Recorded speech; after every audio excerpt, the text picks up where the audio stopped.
Hello, I'm Brian Foster, and today I'm talking about Spiritism. Today is February 28th, 2022, and we are going to have questions and answers about Spiritism. Before I begin, let's have a short prayer. Dear Jesus, please help us spread the doctrine of Spiritism far and wide. It opens so many hearts and minds to what the spirit world is. Please help us find the right path. Help us be tolerant. Help us be patient. Help us learn how to talk to our fellow brothers and sisters so we can spread the doctrine of Spiritism far and wide and help bring enlightenment to the entire planet. Amen. So, we are talking about questions and answers about Spiritism. So if you have any questions, please put them in the comment section and I will make those the top priority and answer them. Otherwise, I will go through a list of questions that I have from people who have commented on my previous videos. I get notified every time I have a comment, so I take them and I copy and paste them into my list of questions. If you would like to learn more about Spiritism, on my title page, I have shown up right up here on YouTube right now. I have the Spirits book by Allan Kardec, the Mediums book by Allan Kardec, and the Gospel According to Spiritism by Allan Kardec. All of those books are available on PDF for free. Type in Allan Kardec space PDF, and you'll find them. There are lots of places. You can also just go to my website, nwspiritism.com. Click on the picture of Allan Kardec, and it'll take you to the FEB bookstore, I should say. And you can get all those books in paperback. Of course, you can also get them at Amazon and in your bookstore. You can order them in your bookstore if you like. Also, on my blog site, nwspiritism.com, I have my book, Spiritism 101, The Third Revelation. It's about 100 pages. It's an overview of Spiritism. It's free. It's in PDF format. You can download it in PDF, in English, or in French. Of course, I also have it in paperback, Kindle, and in Audible format. I have lots of my books in Audible format. So I have my other books, my 14 other books on my right-hand side navigation bar, which you can get those in Kindle and paperback, and most of them in Audible format also. Okay. So please, if you have questions, put them up and we will review those rapidly. So let's look at the questions we have right now. I'm going to get my glasses here. Okay, here's a question. What steps can we take to learn to forgive for things done to us? It is so difficult to come to terms with giving someone a free pass. I guess I'm asking, what would Jesus do? And that is extremely hard, especially in actually the human culture for a long time. Is that when someone stabs you in the back or robs you or lets you down or betrays you, it's personal. And they may have taken all your money, right? They stole your significant other in your eyes. So I think, to me, and I've said this before in other ways, that the best way to learn to forgive is to look at Spiritism as you're an eternal spirit. You live forever. You're immortal.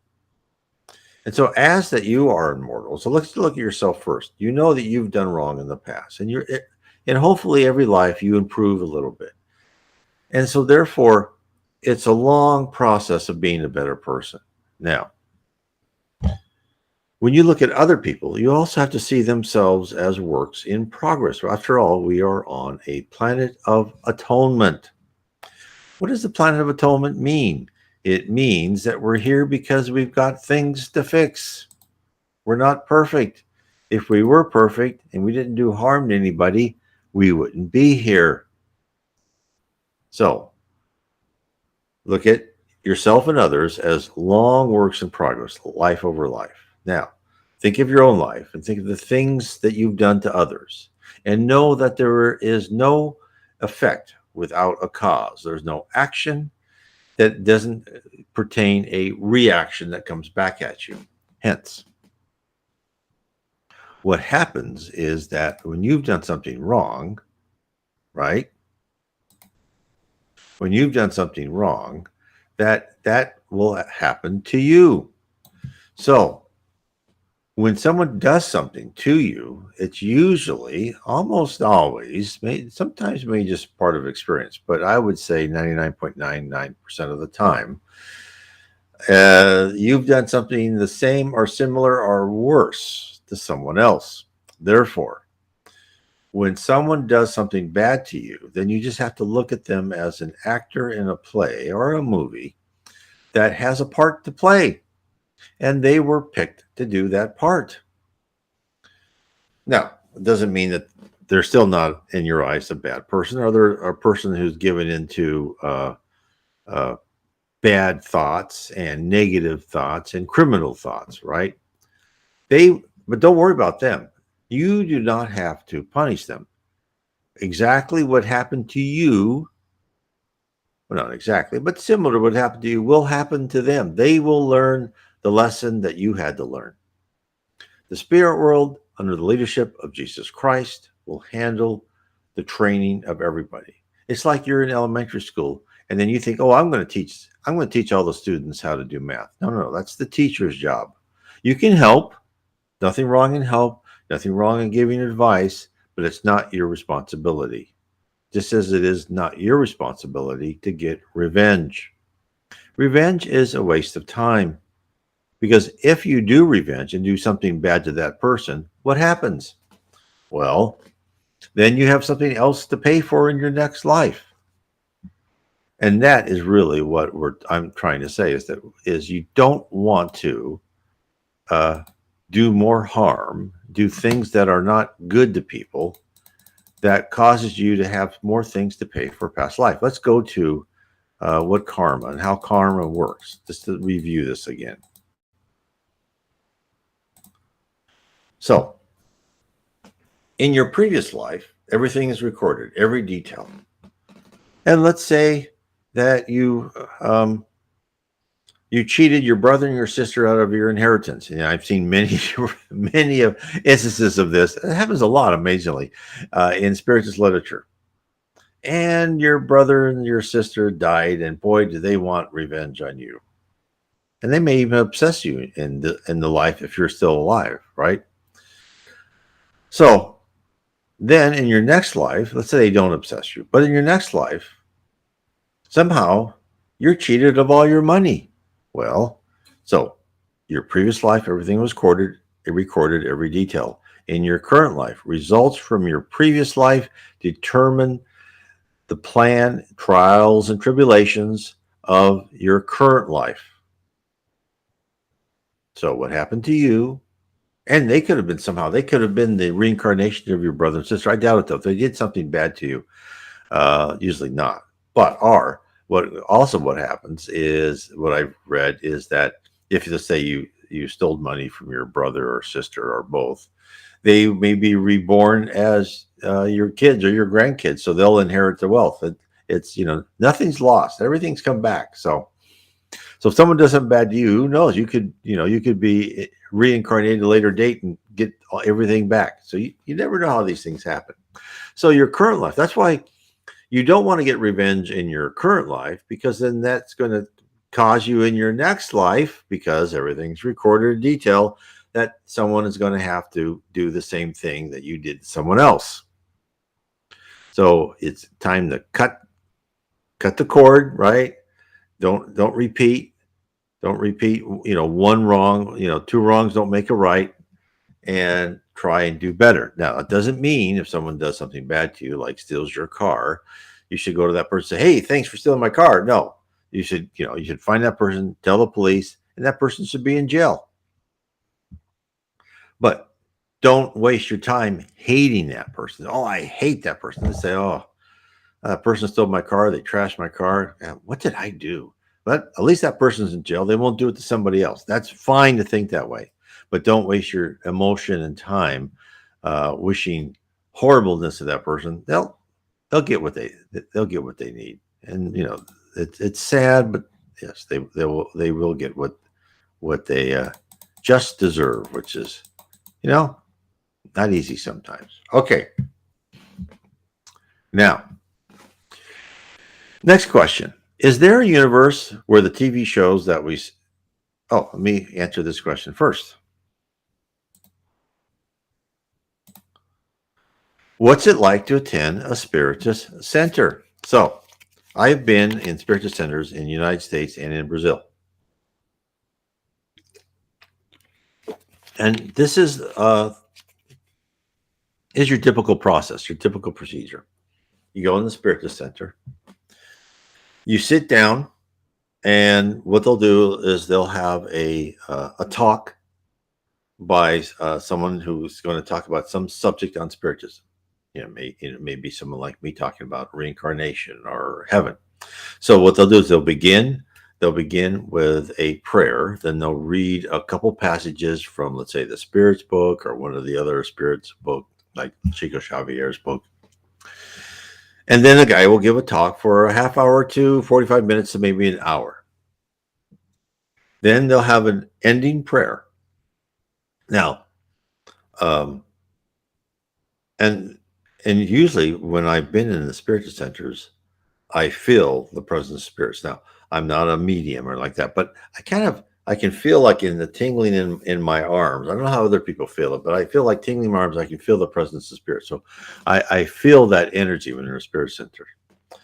So then what happens after that, and the way they give the passes could be changed from Spiritist center to Spiritist center, is they then, then you might have questions and answers. But as they do that, they'll take in a subset of people from the audience, and they'll take them to a room kind of darkened, and they'll have chairs around the room. Now, this is like a bigger Spiritist center. A smaller Spiritist center may do it in place, right? Is where you're sitting and come to you. But anyway, in a bigger Spiritist center, like in Brazil, I don't think you'll find that much in the United States, because they're pretty small. But even the small ones, there was one small one I went.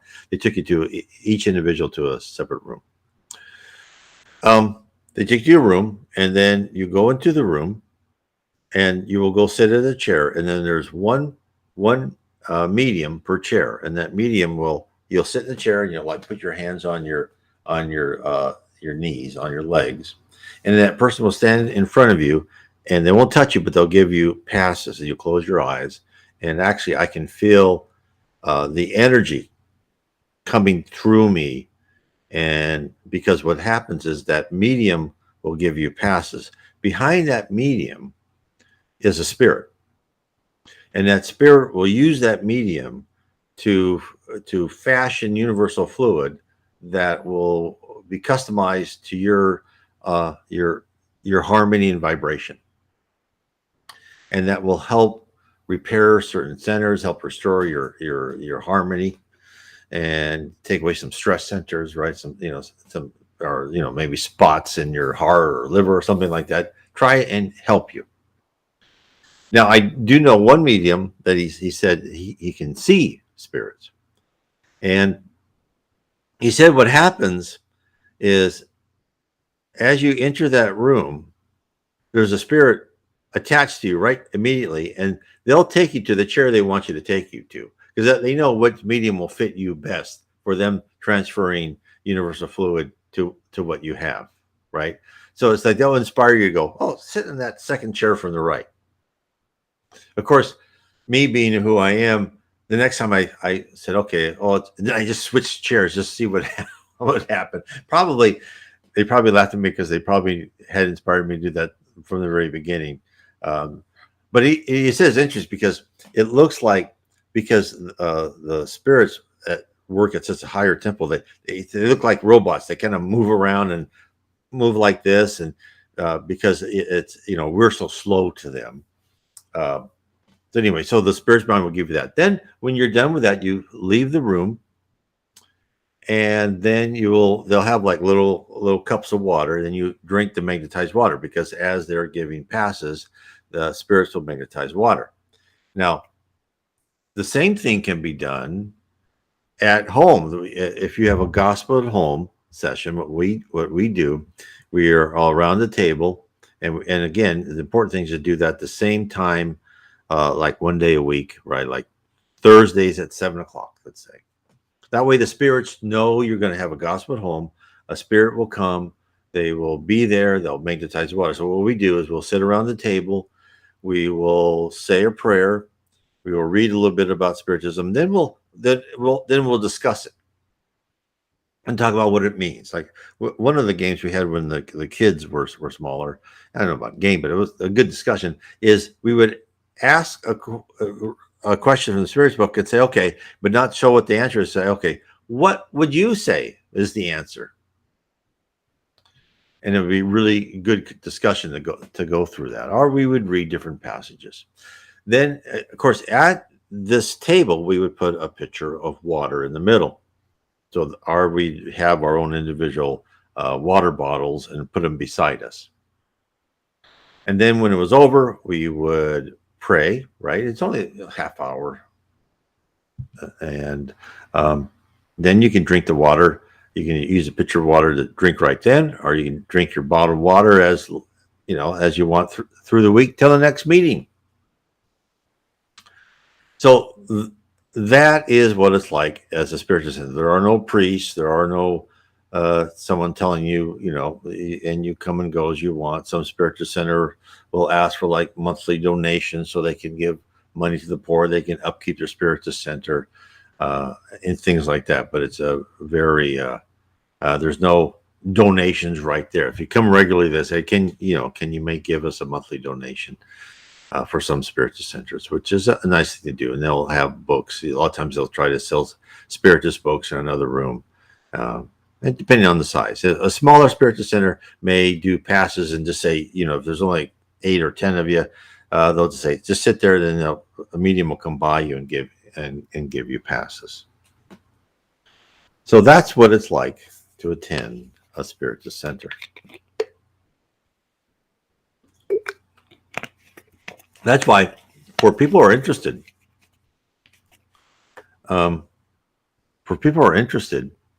open your own, right? Because there's not many in the United States, not many in the English-speaking Western world, right? Not many in the United States, and not many in Canada, and in Europe. So advertise on your local grocery store, or talk to your friends if they're interested, and start having like a spiritist discussion group. Okay. Here's another question. What does ringing in your ears mean? And when your left ear feels hot? Oh, I don't know. Now, does that only happen like if you feel something, or is that just because that ringing in your ears, that could be tinnitus, right? Or Meniere's disease, which some people have. But does that happen like when you feel there's a spirit around? I mean, everyone's different, and it's interesting that your left ear feels hot. Now I've never heard that before, and so that that certainly could be a sign. Do you hear anything? Do you feel a presence?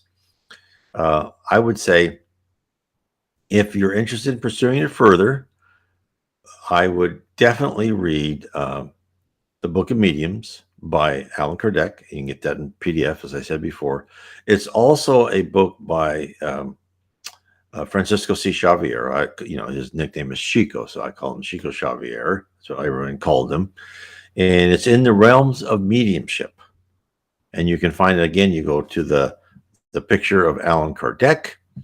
You go to the FEB bookstore, and you look at In the Realms of Mediumship. It will also talk about mediumship. Okay, well, let's see. Here we go. Let me skip one over real quick. I'll do this one. I heard a man say hello to me 3 times after it in my left ear. Okay. So, yeah, it's a spirit trying to communicate to you. Now, probably the feeling in your left ear and the sound that you thought in your left ear really isn't your left ear, because when spirits talk to you, they talk to you through your pineal gland, which is in your brain. But your brain interprets that, right? Because how our brain works, and we think it's in the left ear. So, did you feel comfortable? You didn't feel threatened? You just felt like, oh, there's a guy saying hello to me. You feel relaxed? If you feel relaxed, and maybe you smelled something nice. A lot of times people can smell higher spirits. You can smell this flowery, beautiful smell. I've smelled that before. It's quite nice. That will show you that a high spirit is trying to talk to you. If you felt threatened or like, what's this? Now, sometimes you're just kind of scared. You don't know what's going on. It still could be a nice spirit, but uh, there's a spirit probably, well, actually, most certainly trying to communicate to you.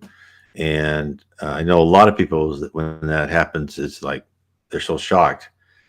Not that they feel bad, is like, what's going on? And then everything's cut off. So the main thing then is to try and relax and meditate and pray about it. But I would read the medium's book and really understand. And then if that happens again, just relax and take a deep breath and say, oh, okay, hello, right? And then, but be careful, right? Again, that's why you need to read a medium's book before you do any of that stuff, because it could be a spirit that does not mean you well. So, the Catholic Church and other Christian religions, denominations, I should say, are not incorrect saying, oh, well, you shouldn't talk to demons. Well, first, demons are all sorts of levels of spirits, but they have a point, is that some spirits can try and confuse you and give you extremely bad advice. That's why you need to understand them. And every time, as the more you talk to spirits, you will learn that they give themselves away by their conversation. It may take 2 or 3, 5, 6 sessions, but you'll find out who they are. Okay. Here's one that says, I wish I could attend a Spiritism Center or a Gospel at Home session. What are my online options as a regular person? Thank you for that explanation, Mr. Foster. Okay. So a Gospel at Home session, you can do, if you're with your family, you can do it with your family. You can actually do it by yourself and just kind of sit there and put a bottle of water or whatever container you have, and just do it at the same time every night. And I have had some, and I know if you go to the Facebook site, if you go to a Facebook site on the Spiritism, you'll find a link to my Facebook site on nwspiritism.com. And there are places that actually have some spiritualist meetings that they'll have. And I'm thinking, I've had people ask me about that. I kind of try to have this. I have live streams on Sundays, which I talk about spiritist things that you could use on Sundays. Go to my live streams on Sundays at the same time. And then, say I always start with a small prayer, but then I give a talk. And then you can have your own pitcher of water there and have your prayer afterwards, or start your own, right? We need people to start their own. It's important. I know it's hard. There's some on the East Coast, and there's some on the West Coast. I know there's one in Austin, Texas, Dallas, Houston, I believe. There's a link. If you go to my site, nwspiritism.com, and you go to Spiritism meetings, I think, there's a link to the FEB site, or I'm sorry, not FEB site, the United States Spiritist site, and it will show you all the Spiritist centers in the different states. And then you can find one that's close to you. Now, even that, oh, there you go. Let me put this up. Someone's answered the question. The U.S. Spiritist Federation classes every Sunday morning on YouTube. I stumbled onto them. It's been very informative. So, and they probably advertise that on the Facebook site too that I have. So yes, go look up U.S. Spiritist Federation on probably whatever search engine, and you can have classes on Sunday morning. They do a great job. Okay, that was excellent. Thank you, Violet. Okay, now let's see. This is more Emily, who's heard. First, she said, I heard a man say hello to me 3 times in my left ear. Her left ear was like hot too, remember? So then it says, yes, I saw a man with a white beard through my third eye, probably. I think it says he had green eyes. And then it said, it made me gasp and wake up suddenly at 2:30 in the morning. Yes, which that happens to a lot of people. It's a lot of people are shocked when they first know that they experience some sort of spirit, right? It's like, because you know, it's like anything else. If you haven't experienced before, it can be like, what is this? So I would say, if it sounds like in your what you're writing is you weren't really like afraid or scared. It wasn't menacing. It just said hello, and you may want to think, okay, you saw a man with a white beard, and he had green eyes. I don't know if you've known someone like that. Having a white beard, that's interesting, because usually spirits look younger. I don't know the spirits, but somehow, and it may have been someone. It may have been someone that recently passed and trying to talk to some human, right? Because that happens. Is that you will? It happens a lot. Is a person will die. It may have been an aunt, an uncle, or someone like that, and they're trying to talk to you, and they go, "What's going on with me?" And yet they died a week ago or 2 weeks ago, and they're trying to figure out, why. Why is that? So, so maybe someone who is roaming the earth, it does, probably just found out and wants to talk to a human, which is very interesting. And you see that a lot in mediums meetings. You'll find out that, because you can say they'll have mediums meetings in spiritual centers, and the aim of the meeting is for them to help spirits on earth, and and they'll put them there with trance mediums. They'll talk to the trance mediums, a consoling medium who will talk to the trance medium to talk to that spirit. And you can ask yourself the question is, well, why? Why? Because can't they talk to higher spirits? Why do they have to talk to physical humans? After all, we're kind of a inferior position. We're kind of dense and compared to them, and dense as in physically dense, not mentally dense. But it's the answer is, it's like kids, right? Kids like to talk to other kids, and the spirits who really don't understand that they've left the physical body, they just want contact with that physical body, and they'll feel better with a human, an incarnated soul, talking to them. And that could be what's happening to you, is that there's someone is trying to contact you because they just want to feel better. Okay, so here is Emily saying, I think you're right. It was my grandfather, because after it, I smelled cigarette smoke and he smoked. There you go. And I don't know how long your grandfather passed away. He may have come as that, and he may be still on earth. But so pray for him. Pray for him to open his eyes up, see the light, try to open it up that there's higher spirits, there is a higher level of existence than where he's at. Because if he still smelled of cigarettes and he looked older, he still thinks he is who he is. Because when you're in the spirit world, your mind can fashion your perispirit so that you look how you want to look. So as the tendency is when spirits are in heaven, is if you're old, you look younger. And if you're young, you may look older, right? Because when I go into, hopefully somewhere in the spirit world, I'll have my hair, right? I won't look as old. I won't need glasses, etc. So please pray for him. Tell him there's those friends he probably can't see because he hasn't opened his eyes to his spirituality and to love, and tell him to pray and ask for Jesus to help him. And it says, thank you for answering. You really helped me today. Excellent. Good. Okay. So let me get, also then Violet says, that's interesting. I've seen a man with green eyes, and in many of my dreams. I wonder if there's a significance with the eye color. I don't know. Uh, that I have no idea. I've never heard of any significance with the eye color.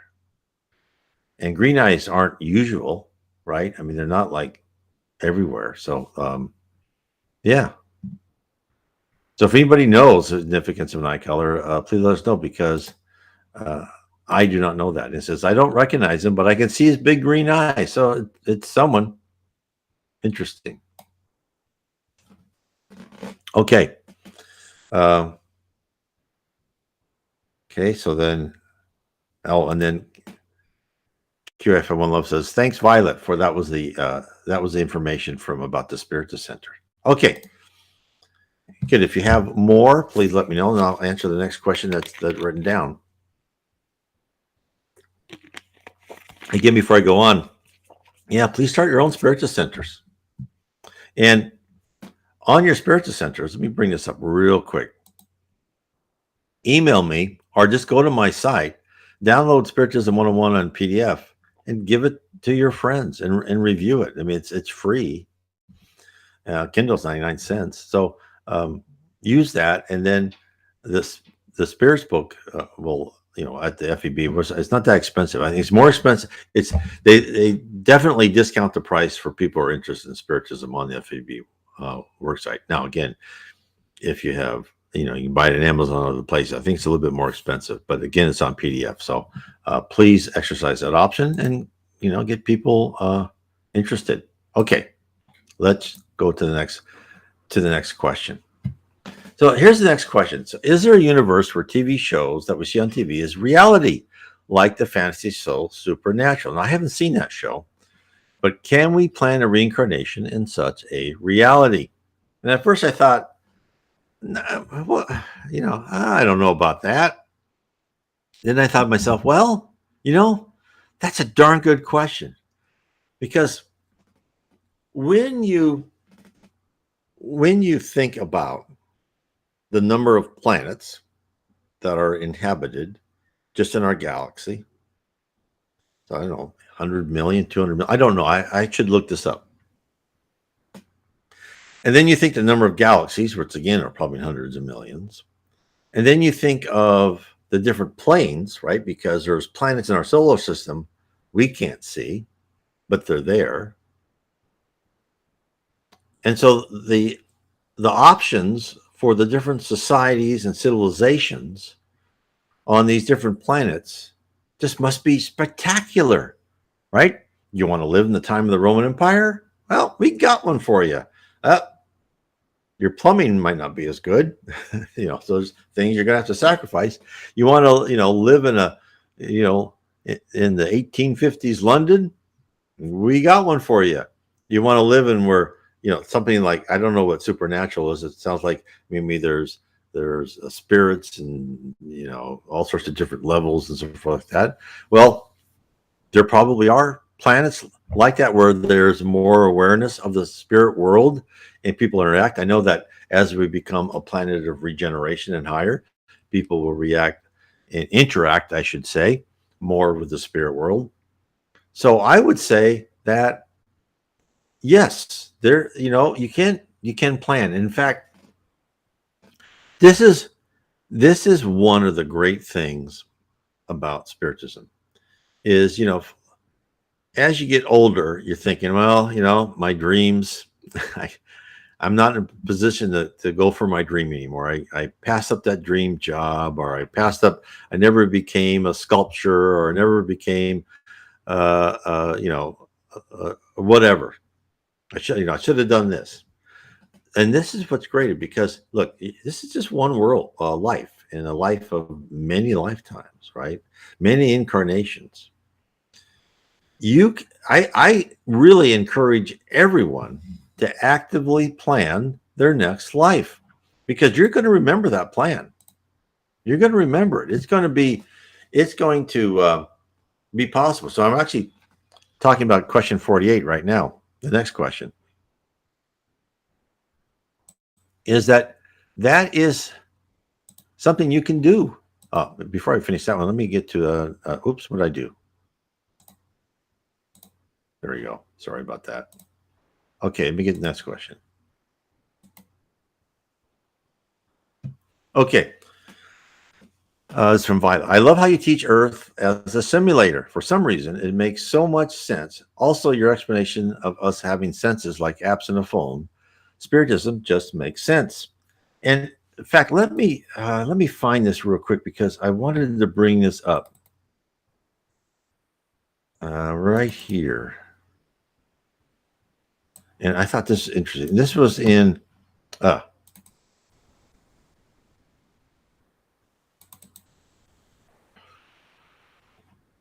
me bring this down. Let me open this because I want to put down what Paul said in 2 Corinthians 5 through 10.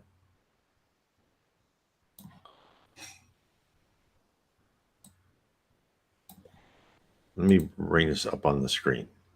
I'm sorry.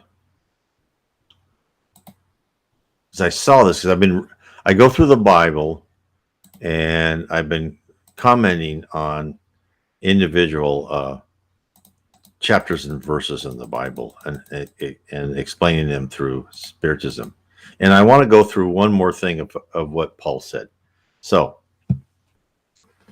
and this is what he wrote to 2 Corinthians.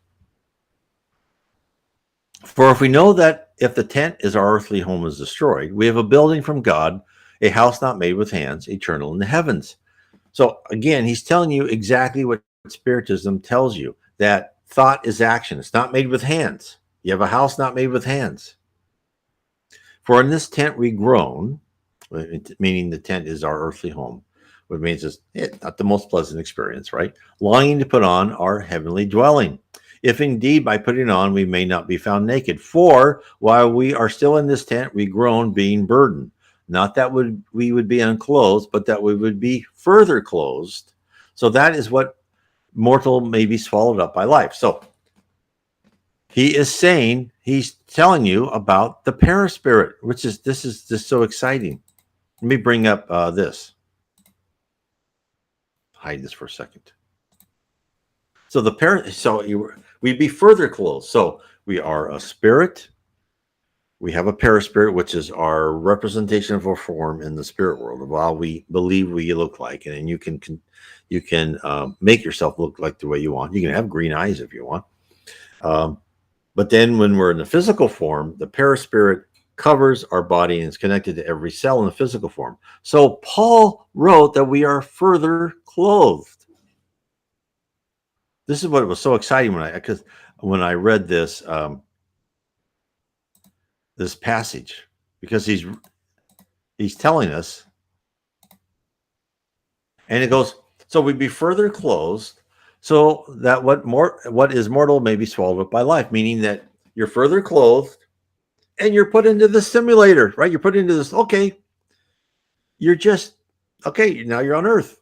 Now, while you're on Earth, you're bombarded with stimuli, and you've got pre-planned destination to go through, and you're as vulnerable as heck to emotional stimuli to cause deep introspection, right? As spirits keep saying on Earth, pain is the great teacher. Oh, and they say it's like going through. It's like a pottery in a kiln, right? You're going to have these things cemented in you through trial by fire, right? Maybe not so pleasant experiences. And so this was so exciting to read. And it's like, okay, he's telling us.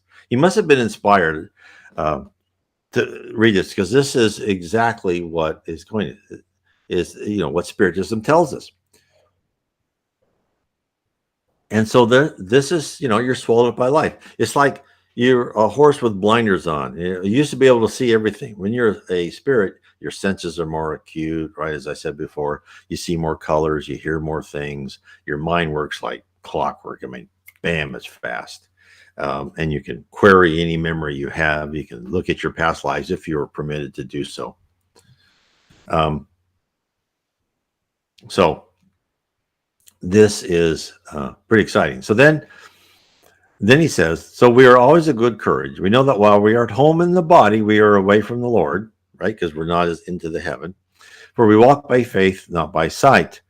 Yes, we are of good courage, and we rather be away from the body and at home with the Lord. Yes, this is a temporary existence. So whether we are at home or away, we make it our aim to please him. For we must all appear before the judgment seat of Christ, so that each one may receive what is due for what he has done in the body, whether good or evil.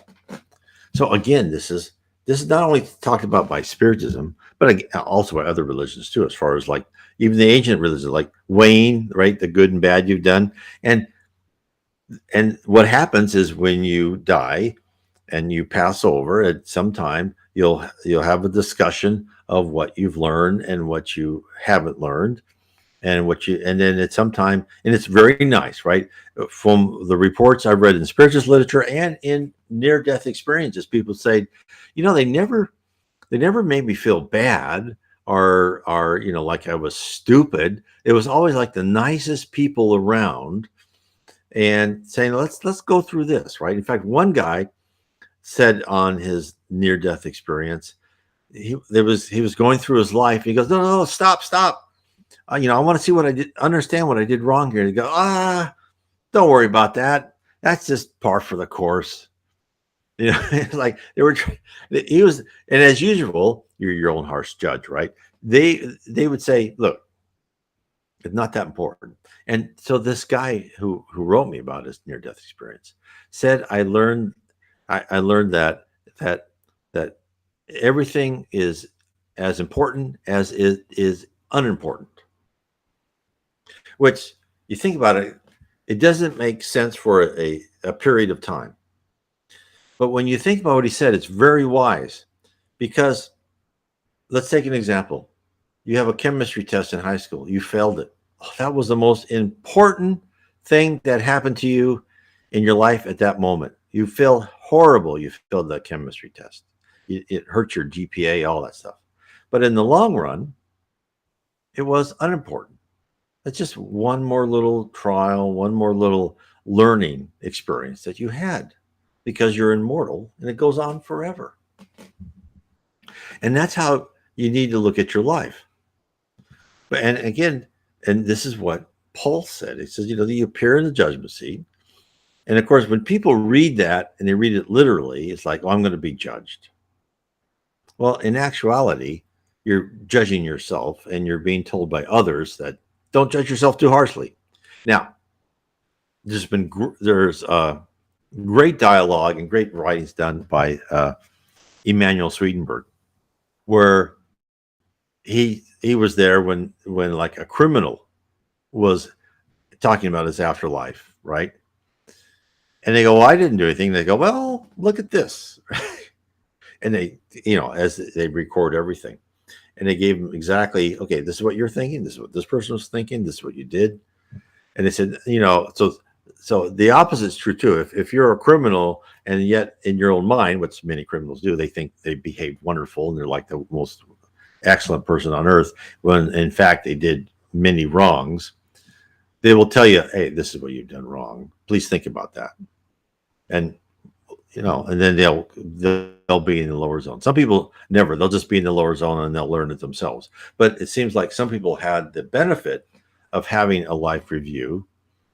Not all who go to, because of the law of affinity, places where you like is with like. Not all get that, but it sounds like some people do have the benefit. And like in some near-death experiences, people will go see the lower zones and see horrible places, just as a lot of people see nice places. And some people see both.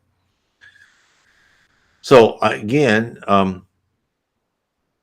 so think about also when the spirits tell us that spirits talk to us in the technology and culture we're in today. So you can say that we groan in the tent, on Earth, and not that we'd be unclothed, but we would be further clothed. So now in 1850s, they said, oh, you've got the spirit that covers your body with a spirit, right? And now we're here in the 21st century, and we're saying, and we're saying, you're in this simulator, you're in this logical thing. And you really, even in the 1850s, they, if you read the spirits book, some of it comes through that you're, and they, they'll say that these things are created not by hands, but with the mind, right? But think about if you were at the time of Christ or even in the 19th century, not created by hands. What does that mean? You've never seen a computer. You've never seen a computer game. You've never seen a simulation at whatever, or CGI at your local movie theater, right? Because you look at these movies, a lot of them are all CGI, right? Computer graphics. And yet now you think, okay, oh, the spirit world, thought is action. You create what you want within your mind. How can that work? Now, we still could be wrong, and it could be that my feeble attempt at explanation is like a kid drawing a postage stamps on a letter, right? Hopefully, it's directionally correct, but it's a lot more to it than drawing a postage stamp on a letter, thinking that's going to work, right? Because everyone does that at a certain age. Of course, I don't know. No one uses postage stamps anymore, so that's probably a bad example. But that is, I think that we can, in the 21st century, and more people are exposed to phones and games on phones and laptops and PlayStations and Xboxes, where you are in VRs, right? Where you're in this world. You start to think, that's there's a semblance of how heaven could work, because you're in this logical world and you create with your mind. Oh, I want to create a lake. Okay, I'll create a lake. I'll create a tree, and they'll be in the, like, the universal database. And my app interfaces, my character, my personality. Spirits call this personality, means we're encapsulated logic, can actually dynamically modify this fungible data around us. Think how complicated that is. I mean, and I'm sure I'm not even getting to the surface. So that just shows you. That's why, don't be afraid of AI. Don't be afraid of the future. I mean, look, it's all going to be fine. You're in the simulator. It's going to play by the rules of the people who own the simulator. And they're going to let things go sideways for a while, and a left turn and a right turn right for a while, all to give you more experiences, because after all, you want the ride to be exciting. Okay.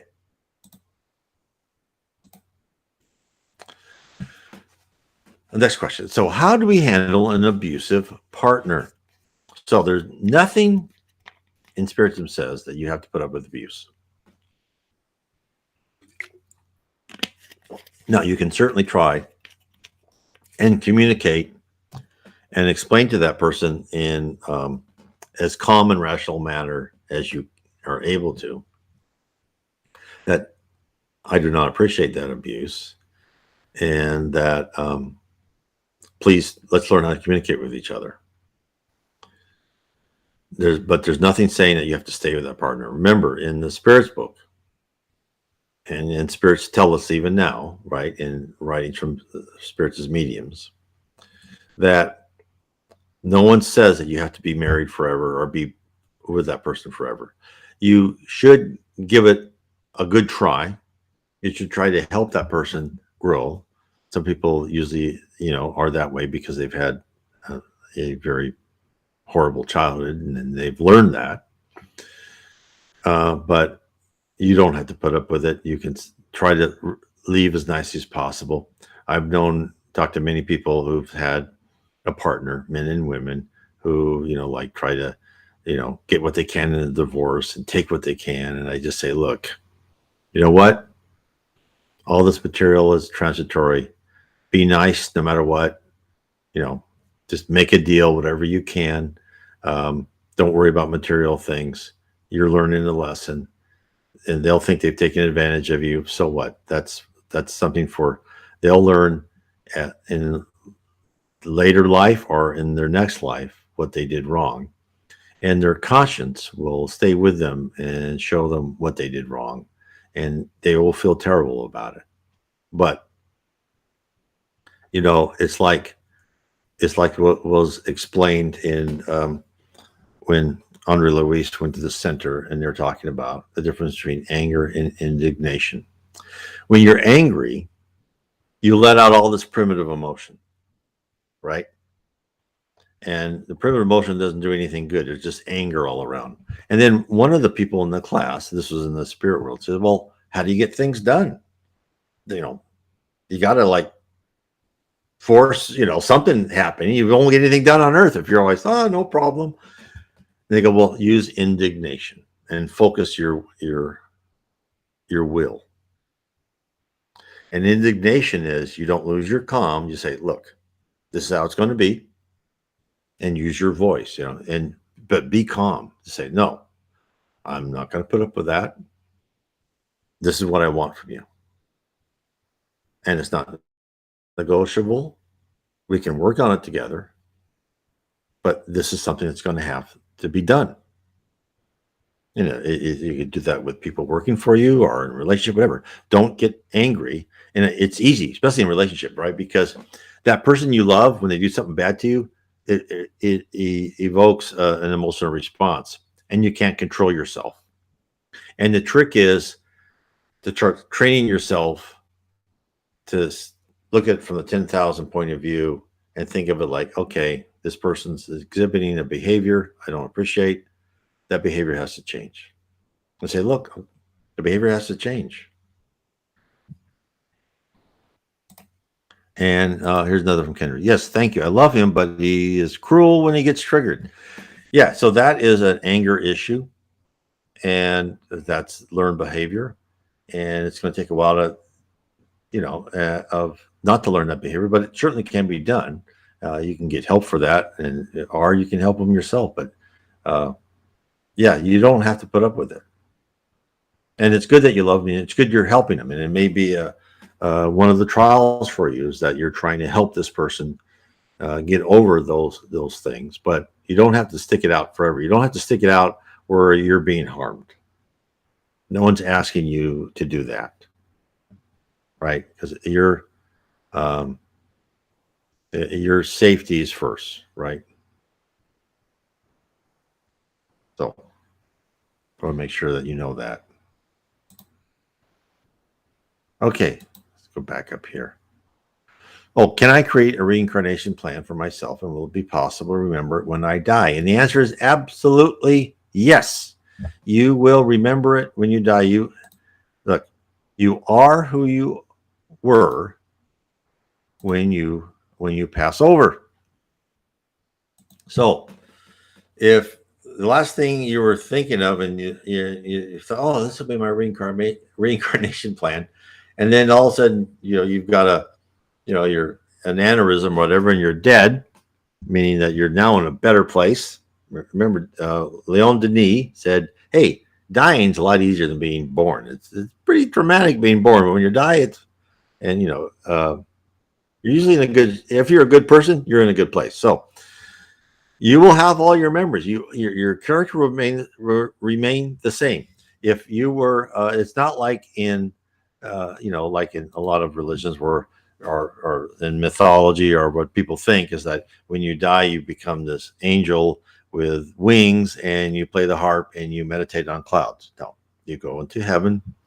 You're in this fantastic place. It feels comfortable. It feels regular until you start learning how to use your mind, and you can volatilate. You can move, by the speed of thought. There's no speed of light in the heaven, the spirit world. But you remember, you're the same personality and character, and therefore you can think of, now as you go through, and you're getting back memories, more memories of maybe past lives. Now, let me tell you again, when you first pass over, you won't remember your past life. And in fact, some people will go on for a long time in the spirit world not remembering their past lives because they're not allowed to. It could be too triggering for that person. It could be too traumatic, right? As me as an example, I won't go in anything important, but I'll just say that anything I've been told about my past life, I've been terrible, right? I've never been told anything good I've done in my past life. And so some people go, well, you were a mass murderer in your past life, or yeah, you were in charge of a concentration camp. You go, oh, and yet you were a good guy and or a good woman in your other life, in your previous life. That might be too much for you to handle at that moment in time, right? And you read like the wonderful book, like Memoirs of a Suicide, Camino Branco, when he was a pretty famous author in Portugal. Well, in pretty far past life, he was a member of the Spanish Inquisition. He tortured people. He did really terrible things. And he goes, oh, okay, now I know I had to go blind in this life. So that's why you won't remember it until you're ready to, until you get the spiritual maturity to know that we've all started out cruel, selfish, and prideful. Why? Because we evolved from the lower stage of animals into animals, and that cruelty and that selfishness that kept us alive in this dog eat dog world. But at some point in time, you're supposed to start civilizing yourself. That's what we're going through right now. It's like nursery school and kindergarten. You're trying to socialize those little cute things, right? They're trying to socialize us. Kindergarten will just take, nursery school guy will just take what he wants. That's mine. And we're the same way. And then you start socializing people. So it's just natural that you want material wealth, you want fame, you want power, you want what your desires are. And so you as you get more spiritually mature and know that this is something you had to go through. You had to go through this metamorphosis of taking away your primitive emotions, and this is why you're in the simulator called Earth, because it's this, as I said before, pain's a great teacher. You're extracting your pride and you're putting in understanding and love and fraternity. It's not easy, but what it does, it puts this character, it sears this character, it makes this foundation in the best concrete possible, and you're learning it yourself. And that's why it's so important, is to learn that yourself. Okay. So I want to thank everyone for being with me today. That was a wonderful, a lot of great questions. And please, if you have other questions, if you're listening to any of mine, not live, is type your questions in on the comment section. I will copy and paste them and put them up. I love when people ask me questions. And again, download the Spirits book. Let me bring this up. Download Spiritism 101, the Third Revelation, from my site, nwspiritism.com. This will give you a good introduction, a good outline. It depends how you want to learn. It's the way you want to do it, right? It's always best. You know how you learn, how you want to do it.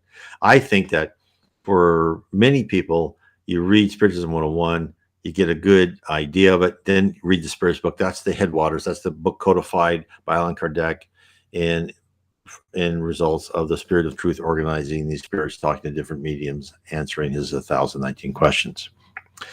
Then, if you really want to learn more of what I was talking about is the structure of the universe, I recommend my book, The Spirit Realm, Spiritism to Reveal the Reality of Our Existence. I try to get into this. I try and show what this means. I try to have you understand of what you are as a spirit, how you rise as a spirit, what are your attributes as a spirit, what's your power of a spirit.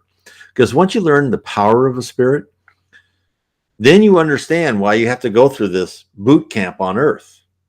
Because your mind is so powerful. You can't let undisciplined minds on the Earth, because from Earth go up to the spirit world. They're not going to let you rise very well. They're not going to give you, a big field of play, because you can't control your emotions. When you can control yourself, you have more and more power. You'll be eventually an omniscient God, right? So that's what the Spirit Paul even said. That's your goal, is to become an omnipotent godlike character that can do things that people can't believe. Because then you'll help other spirits rise. You'll guide whole cultures. You'll guide, uh, civilizations up and down, and you'll start teaching them how to become less primitive and more advanced. Okay, I want to thank everyone for being with me